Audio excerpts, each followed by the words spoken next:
Most of us, we feel guilt, we feel shame. See, a lot of times what Christians or churches like to do is say, hey, don't do that because no one will want you. Well, the truth is, I've done that, and so what do? The truth is, even when you've messed up, Jesus still wants you.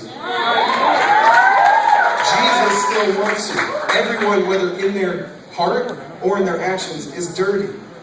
And Jesus is the only clean one, which is why he came down, flipped places with us, took that dirt and says, I'm making you clean now. And that's awesome. And so my only encouragement for you tonight is, man, get back to the scandal of the cross. Jesus is not some white dude with a suit. If you were around today, it would be very similar from maybe a Hispanic or a colored guy going to the electric chair with a $2 an hour job. He was a carpenter, didn't make much money, and he was of a race that not very many people were like, hey, that's the guy I want to know. And I've been there. He wasn't a white guy in a suit with curly hair that we put on the paintings. Okay? And so my thing is, I just want you to get back to that man, that Jesus back then, let's bring him back here. Let's bring him back here, because there was some scandal in that man that now we've neutered. Right? We have. We've taken the power out. He no longer has any ability to produce life. Okay? And so my encouragement is, man, the two verses that are on my heart is Romans 5:8. And that one says, while you are an enemy of Jesus, he died for you.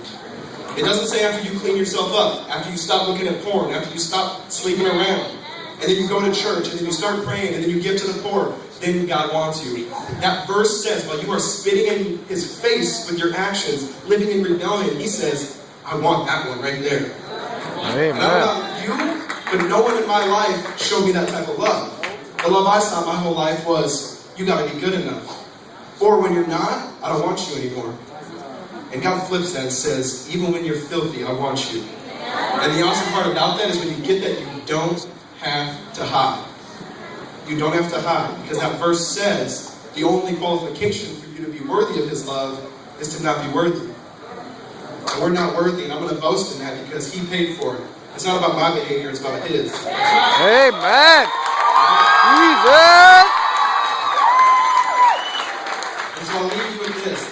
The verse that really potently impacted that last poem was Hebrews 12:2, where it says, for the joy set before him, he endured the cross. And so my thought is, okay, I don't want no cross. Why did Jesus want it? Why was there joy in that cross? Right? I don't know about you, but I've never seen anyone be like, last time, oh yes, crucify me. Right? No one does that. So then what was the joy? My question to you tonight is, what was that joy? Was the joy your behavior? Was Jesus like, if only they'd pray to me. If only they would go to church on Sundays. If only they would stop wearing baby clothes and wear nice ones. Oh, this is awesome. The joy is you.